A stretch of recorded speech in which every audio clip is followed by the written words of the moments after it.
due to the tragedies that fell on our people, we lost our traditional leadership. And it is chiefly responsible for where we find ourselves today. I will illustrate because it is important. Germany survived its defeat, which came with a lot of destruction. I'm talking about the great European country you know as Germany. It was forced to lose 11 million Germans for starting World War II. But there was something that the Allied powers, out of great intelligence, did not do. They did not destroy Germany. I will explain what I mean by saying that the Americans, the British, and the Soviets did not destroy Germany. They did not eliminate the leadership. They got a few leading Nazis, hung them for their crimes against humanity, the Holocaust, and the other atrocities they committed. But they did not destroy the entire leadership of Germany. I will give you an example of what they will do, and it will amount to destruction of Germany. If they had gotten the list of whoever had anything to do with the Nazi party and gone into the Wehrmacht, that is the military, and either imprisoned, killed, or sacked all of them from their employment, like gotten like 20 million Germans thrown out of their jobs. I'm not even sure that the states Germans found themselves that by 1945 that they would have started an insurgency, but the country would not have recovered because those people that would have been thrown out of their jobs were the people that knew how to run Germany. Compare what I just told you about Germany to what happened to the Igbos. The people that led in running the Igbo society prior to the invasion by the British were the elders. The people that assisted them directly were the priests and people who took the Nazarite vows, the people that the Igbos call Uze.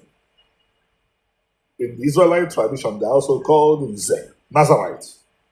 These were the people at the forefront, operating as first among equals. When the British came, due to anti-Semitism and racism, what they did was that they beheaded the Igbos by making irrelevant this leadership. And then they looked for the miscreants among the Igbos, called them warrant chiefs, empowered them, and a lot of them began to work for them and against the Igbo people. These were the people that did not know the culture. They did not know anything about the Igbos. These were just, as I call them, miscreants. People whom the Igbo people kept at bay. Of course, as Igbos, they will be present in meetings of the Igbos, but they will not be entrusted with responsible things because they were not the best. But they were those that the British made warrant chiefs, and these people did not know how to run the society. You don't expect a miscreant to tell the people Sabbath must never be joked with. And the result is that the Igbo society has been in free fall. The 4 years of the Holocaust in Biafra was simply an escalation of something that was existing. Because if you look at the years before this disaster, before this tragedy, a lot of mistakes had been made, mistakes that would not have been made if the people had not been, if the leadership had not been truncated. I will give you an example. Azikiwe had no business focusing on Nigeria and Africa more than the Igbo people.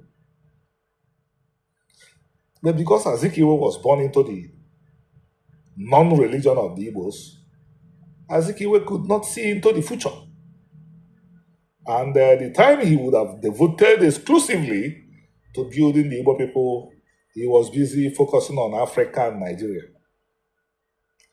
And I will blame him only to an extent. He was born in northern Nigeria. He spoke Hausa before he spoke Igbo.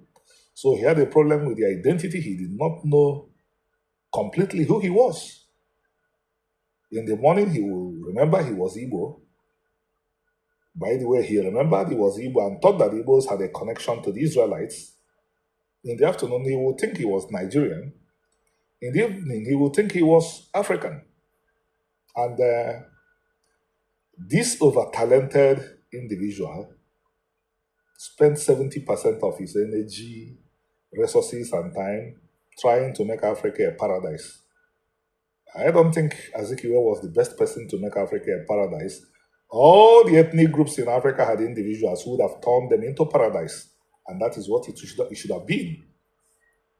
And recently, I understand that Okpara, who was his mentee, followed in his footsteps. There was no reason why Okpara needed to have really gotten involved in the issues between Awolowo and Ahmadu Bello. History is so clear that the Hausa, Fulani, and the Yoruba are related. I know that I don't want to call anybody names in this presentation, so let me remove the word I would have used. The Hausa / Fulani and the Yoruba are related. The British that came into Nigeria took time studying all the cultures of Nigeria, and when they were done, they said that if you look at the North and the West, you will see that even though the traditions of leadership differ in some respects, but the same basic foundations underlie all of them. The Oba is not too different from the Hausa Seriki and the Emir that the Fulanis brought. These were maximum rulers. But they said you move over to the East, everything changes. The people would never ever tolerate anybody to think that he had exclusive legislative powers on top of them, that every issue had to be discussed. The British had never seen anything like that. And one British miscreant turned it against us by saying that they understood where everybody in Nigeria came from, but that they did not know where the Igbos came from. But in any case, you could see what happens when a society loses its leadership. And on this, I want to bring you good news.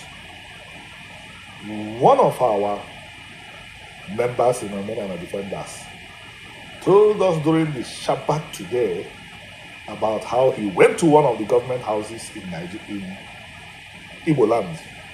Because whether the so-called government houses are our legitimate, are the places where whether they house our legitimate leadership or not, they are the reality today. When the Igbo society is restructured, there will be nothing like governor. There will be nothing like that. One man will not lead the people, God will lead the people. But for now, the reality is that we have people residing in government houses. And this cadre, this stalwart of Omenana Defenders, told us how he went into one of the government houses and told fellow Igbos that your religion, Omenana, that religion you abandoned and got into trouble, is the only religion that the Lord God of Israel gave a name, gave a descriptive, Omenana.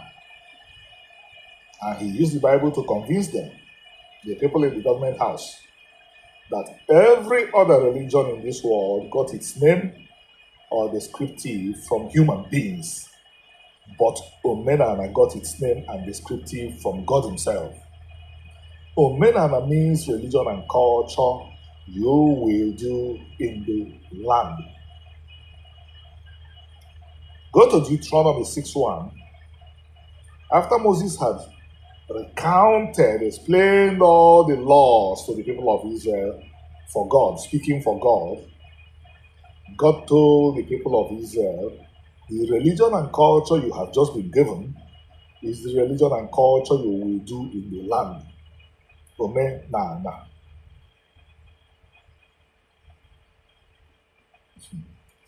My first presentation today was to tell the Igbo people that just as England was built by the Church of England, and the Church of England, by the way, became a very functional religion because it leaned into the Hebrew Bible, which cites Omenana. The Igbo people can only be built by Omenana. Every other thing is gross error. An Igbo can become the best scientist in this world. He will not be able to do anything. And he will not be honored. That was why Chinua Achebe did not get the Nobel Peace Prize, even though he was the father of African literature. Because there was a covenant that is ignored.